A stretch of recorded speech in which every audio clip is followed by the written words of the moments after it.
Hello, hi, happy Monday. I hope everybody's doing well. So I wanted to pop in here because I've been getting requests with very particular questions about the voice, how to train the voice, and how to take care of our instrument. And so I want to cover a couple of different topics. Today's topic is about preventing vocal fatigue. How do we do that? And so I actually received this request from several people who were experiencing vocal fatigue from a couple of different sources. So one person was actually recovering from being sick and had hoarseness and soreness in her voice and wanted to recover from that more quickly so that she could get back to her singing practice. Another person is into athletics and actually Qigong is another practice too, and asked me about how to prevent vocal fatigue when like calling or shouting or doing something exciting as a part of a really passionate physical activity. I know that some people are really into, let's say, weight training or physical fitness, and they might be doing some grunting sounds, powerful sounds. And how do you do that in a healthy way so that you're not harming your voice?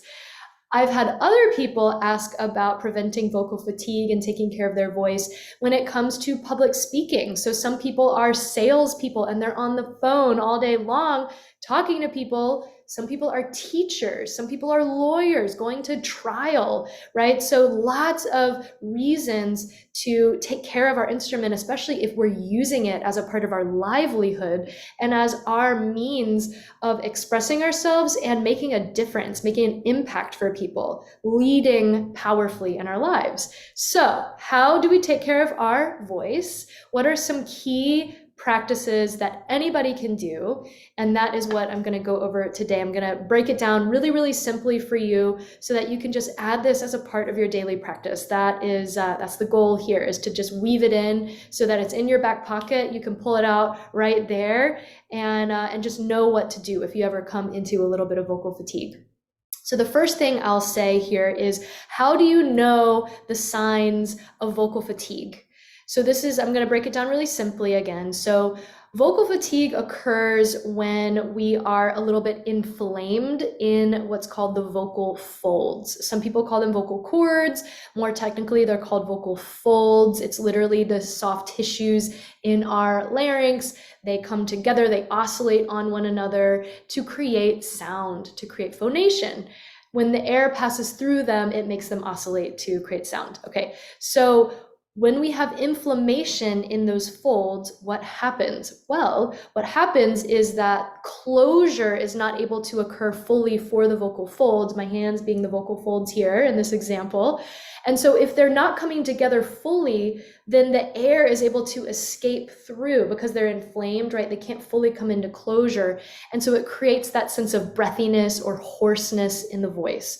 So sometimes the voice is just a little bit tired and literally just needs a rest. A lot of times it's not that big of a deal. We don't need to worry about it. We didn't hurt ourselves. It's not an injury that we have, but literally we just need to rest, get a good night's sleep, drink a lot of water, lemon, ginger, honey, tea. Those things go a really long way in just taking care. Stay hydrated. It's just like basically maintaining your health.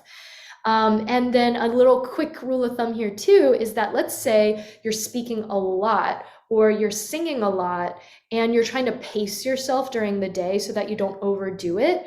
Well, a good way to do that is to kind of have a rule of thumb. This is a guideline, but 25 minutes of continual phonation in the voice is usually enough to where we start to feel a little bit of fatigue. And so that's a sign to just rest. And rest can literally be 10 minutes, 10 minutes of just silence, not using your voice.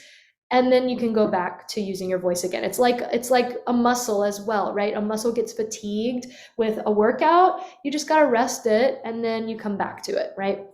So it's really, a lot of it is about awareness and self-awareness. So that's when it's just a little fatigued and needs rest. However, there is a distinction if our voice is getting injured and if it's starting to become a pathology or an issue. So what do we do with that? What are the signs of that that's happening? Well, one is that you start to literally feel inflammation, like it actually kind of hurts to to speak, to make sound, to sing, it literally kind of hurts, right? So some people experience a feeling of it burns a little bit. Some people experience, maybe the sound just isn't fully there. There can be a lot of different sensations. You've probably all experienced something like this at one point or another.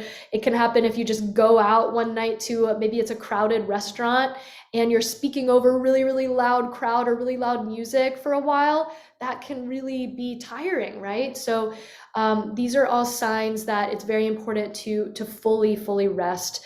Give it a few hours, give it a day if you can. You don't want to form vocal nodes, that can become an injury, and a lot of people actually have to get. We don't want to talk about that. We don't want to even go there. We don't have to get an operation on our voice, but that's what happens if it gets really bad and challenging. Like, let's say singers who are on tour constantly and just overdo it, right? Sometimes they form vocal nodes. So we want to avoid that. So really, just in a nutshell, self-awareness. If it's starting to get fatigued or inflamed, just rest. So that's the first part. The second part is that here are ways to prevent vocal fatigue, right? We want to just prevent it.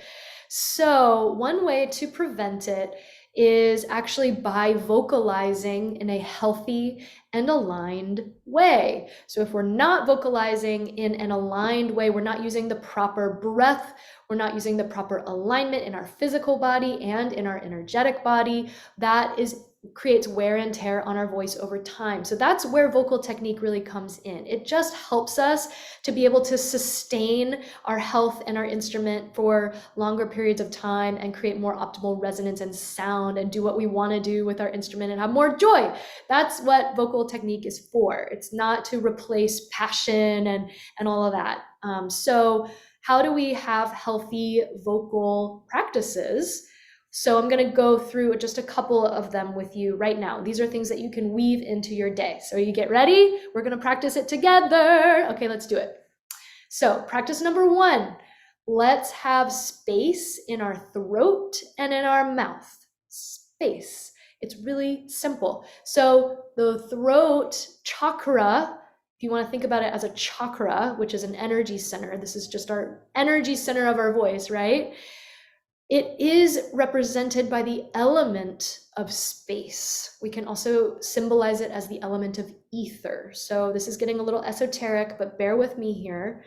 So we think about it as a vessel that just opens and allows the energy to move through us so that we can be a vessel of expression. So our voice is not meant to come from our throat. If it comes from our throat, in that we're pushing from our throat, it's going to really, really strain our voices. So we want to avoid that by creating space. So let's do it together. A really easy way to think about space is to make the sound H. Ha, right? So go ahead and just do that. H. It's like a breath out.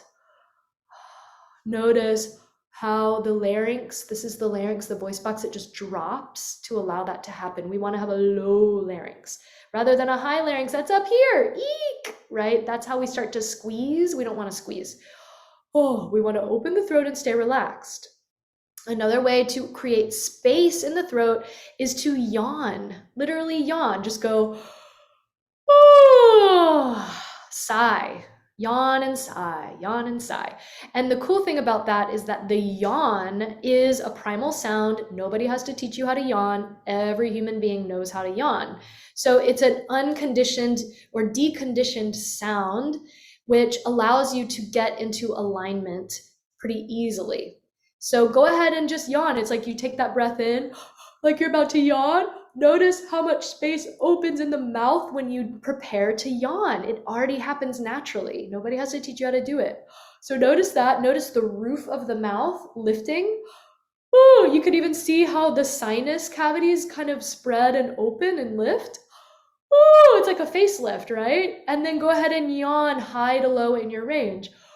Oh, and feel how you can keep the space in your throat open. I'm talking like this, oh, because that's what it feels like. That's the sound that comes out when you have an open throat. Okay, so we just went over how to open your throat. to prevent vocal fatigue.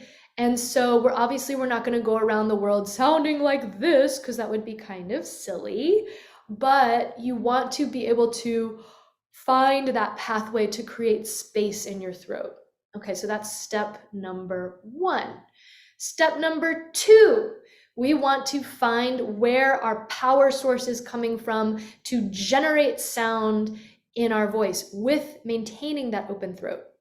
So here, especially let's say for physical activities that require calling or shouting or speaking over loud music or whatever we're doing, and we want to take care of our voice, we gotta access the solar plexus. Solar plexus. So I'm going to adjust my camera a little bit so you can better see me. Here is my rib cage. These are my lower ribs. So go ahead and use your hands. You can do this with me. Find your lower ribs. And now find your hand right at your diaphragm. This is a muscle that lowers when you inhale. It goes when you inhale, and then exhale, it pushes the air up and out of your lungs, out through your vocal folds and into the world. So when we are using our diaphragm for singing, speaking, supporting our sound, that is really going to help us. So the diaphragm, it needs to be dynamic. We don't want to lock it, because that's going to be squeezing and then everything squeezes, but we also don't want it to be too relaxed, because then nothing's going to happen. So we want to find balance. And this is actually where chakra alignment starts to really help, because if we're balanced on an energetic level, then we're going to be also balanced on a physical level, because the energetic body actually manifests in the physical body. It is just the truth, okay? I see it all the time in my students. That's why I work with people on the energetic level first when it comes to their voices. So how do we balance the solar plexus energetically first? Well, think about your ways of being as you are creating sound. So solar plexus qualities, this is our energy center for self-worth, worthiness, right? Confidence, being magnetic, having a powerful presence in the world. So if it's overactive, if it's too much, solar plexus is burning, right? It's too overpowering. You're talking over people. You're probably sounding kind of strident in your sound and in your tone. But if it's under activated, right? If it's too dim, then you're hiding and you're not shining your light in the world, and nobody can hear you, and you're speaking really softly, right? So we want to have a balanced solar plexus, and that's how we create vibrancy in our voice. That's the physical manifestation of the sound. Okay, so I'm going to have you do a little exercise with me, which is have a hand here on your diaphragm. We're going to activate the diaphragm, we're going to activate the solar plexus together and send it through a very open throat so that you can practice feeling the sensation of a supported sound moving through your voice without hurting your voice, without creating fatigue. Are you ready? It's going to be so fun. Okay, so hand here. You don't have to slap yourself like I just did, but go ahead and have your hand here. We're going to connect with what's called breath of fire. Some of you yogis are familiar with Kapalabhati breath of fire. We access this by pretend like you're panting like a little puppy dog. Just go ahead and do it with me. Try it a couple times. Notice I'm using the H sound. My throat is open. Relax, relax here in the shoulders and the throat. And feel the movement coming from the diaphragm. Notice I'm not going like this with my shoulders. I'm not tensing. I'm just staying really relaxed. And in that relaxation, there is engagement starting to happen. You might start to feel maybe a little bit of heat. We're working with the fire element. That's the element of the solar plexus. Okay. So now that you've got that, now pretend like you're blowing out candles to a birthday cake, right? So going, so you can feel it in a lot of different ways. All right, so now come back to that H sound. Feel that throat chakra open. And now add voice to it. So it's gonna sound like slow laughter a little bit. So it's gonna go like this. Ha, ha, ha, ha. Give that a try. So pair the voice with this movement. and have the open throat. Relax. Ha, ha, ha, ha, ha. Okay, so if you noticed a little bit of pushing, try it on some different tones and pitches. So a really important thing, this is a detail, but it's very important for preventing vocal fatigue. So I'm going to go there now, and then we're going to come back into the practice again. So there is a concept this is from the Yoga Voice method. There's a concept called the vocal drishti. A drishti is a point of focus. So it's like a gazing point in a yoga practice. In a voice practice, it's a focus point for where your voice is resonating. What I mean by that is every vowel shape has a different placement in our resonating chambers, right? So the space that we're creating with our throat chakra, our throat, our mouth, all of this is the throat chakra, right? The space that we're creating is what allows sound to spin. The sound waves spin in our throat and our sound, and they resonate out without pushing. We're using physics. We're using the laws of resonance to help us project our voice without pushing and hurting ourselves. So we really want to use spaciousness in a very intentional way. We want to use these vocal drishtis. So how do you find the vocal drishti for the vowels that you're singing? Okay, so let's use ha, that sound we were just doing, as an example. A way to find that drishti. Go ahead and try it yourself. What we're going to do is tone low to high. We're going to draw the sound up and see if you can find where it clicks in. It's this feeling of the sound kind of like pinging and finding its resonant spot. So I'm going to demonstrate what that is, and then you can join me in it. So I'm going to go like this. Ha.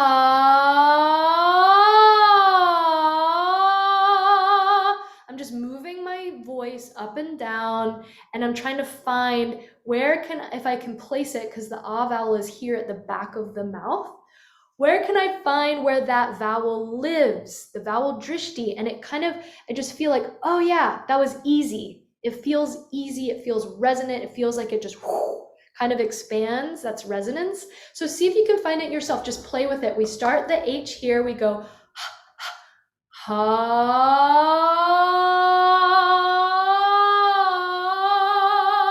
and you find where it feels really, really good and tingly for you.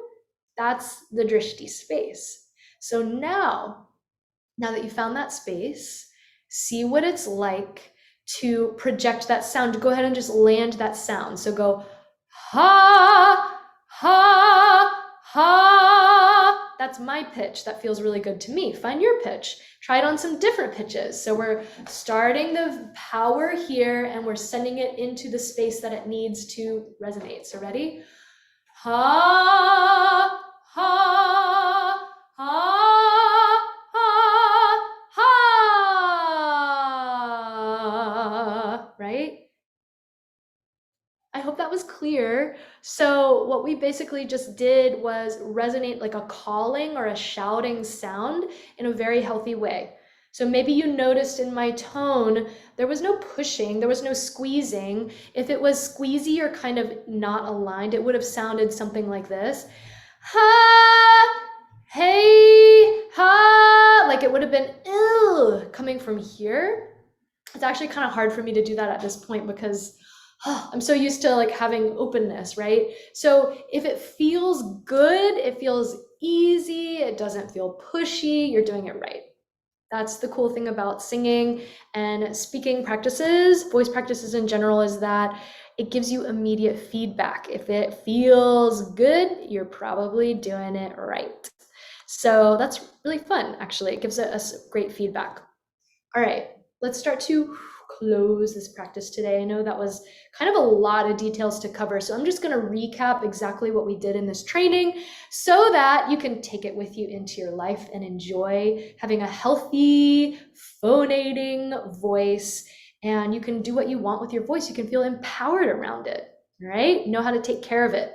So number one is just self-awareness, knowing your instrument and your body, understanding the signs of vocal fatigue. So maybe it's hoarseness in your voice, breathiness in your voice, feeling a little bit tired, feeling a little bit squeezy, feeling a little bit inflamed. Those are signs to slow down, take a rest, minimum 10 minutes, but you know, if you can just get a good night's sleep or have like a whole day, if it's like really serious fatigue, just vocal rest, very important. Secondly, we want to have preventative measures so that we don't even get to fatigue. One way to do that is to pace yourself during the day. So make sure that you're not having like continuous, like long strands of continuous phonating. Make sure to have breaks in between. That's really important. And then also use healthy vocal alignment. So number one, space. We need to have space in our throat. We want to have a low larynx. How do we find space? Yawn. Oh, it's also really good for your vagus nerve to yawn and sigh. So just go ahead and yawn and sigh. Find the openness and how the larynx drops and find that space, okay? Apply that space. Step two, apply that space as you are creating sound in whatever activity you're doing. So if you're, let's say, doing a physical practice where you're going, yeah, right? Sorry to blow out your speakers there, but if you're just like wanting to shout or do something passionate, don't hold back, you can do it, but make sure it's coming from your solar plexus and of course your root chakra. I'm not gonna cover root in this video. I have a lot of training videos on root and like how to get that deep support and healthy onset, but for now, let's just think about solar plexus and this power center, and you can access that by doing the diaphragmatic movements, by making sure that your sound is being highly supported by all of your breathing muscles, and by making sure that that power is generating the ha, ha, ha, making sure that it's creating and coordinating with an open space and that you're placing it on the drishti that feels really resonant and really easy to sound on. Okay, so that's your formula. That's your easy formula. So I hope that you apply this in your life. You know, when in doubt, just go ahead and do a yawn. Ooh, find your space and then practice your diaphragmatic sounding. Ha, ha, ha, ha, ha. And then find the sounds that feel good to you. Obviously, we can go a little deeper into each vowel. Each vowel has a place it lives. You can do things like I-O, and use all the different vowel shapes to feel the resonance and spin of those shapes. But that's, you know, we'll get to that. But that's it for today. So I hope this was helpful. Please comment below any feedback, what you learned, what's landing for you, what's resonating. I would love to know if this is supportive for you. I'm going to be coming in here with more trainings very soon based exactly on your questions. Thank you for asking your amazing questions about things that you want to learn about with the voice. As always, if you are wanting to go deeper into your voice practice, just reach out to me. I do offer one-on-one voice lessons, which is a way to get customized feedback on exactly what's going on in your voice and your body. Every mind-body system is different. Sometimes it requires just a little bit of listening and feedback. So I love to do that. I'm not really able to take on very many one-on-ones right now, but sometimes I do get openings. So feel free to reach out to me about that. And then finally, of course, I have my Embodied Voice Academy, which is the group program, which is a very intimate group. We get together a couple times during the month for live calls where we actually go through these practices together. You get to have the space held for you, you get feedback and sharing, and then as a part of that course, you do get one-on-ones with me. So that's really where my one-on-one attention goes, is for my students who are in the group course, because you're getting the technique, the training, the feedback, the singing and sounding and speaking practices. You get opportunities to share in front of people, and then you also get the one-on-ones where we can dive deeper together. So that's available if you're interested. But either way, thank you for watching this video. Sending you lots of love. Enjoy whatever it is that you're creating. Enjoy your self-expression. That's what this is for. It's always important. I know that I've just done a lot of like vocal technique stuff with you just now, but really, what is technique for? It's to feed and support us in expressing from our heart, expressing from our soul, expressing from our being in the world. These tools are to allow us, they give us the means to allow us to really, really be out there and shine brightly. To what, if it's a song that you're singing, if it's something that you're leading, like a meeting for your work that you're leading in a powerful way, if it's creating content and videos, if it's just expressing yourself in your relationships, all of this is throat chakra energy. It's throat chakra awakening. So I hope that you enjoy your voice, enjoy your unique, powerful, divine expression in the world. Just know that you're divine and get out there and shine. I had to say that. I know maybe it's a little cheesy, but it's so true. It really, really is. Please shine. The world needs you. It needs your voice. I don't think we can hear this enough. So I just want to come back and ground us over and over and again into the purpose of this. We need more good people out there sharing their voice, their message, their truth, their light in the world. Lots of love. See you next time. Bye.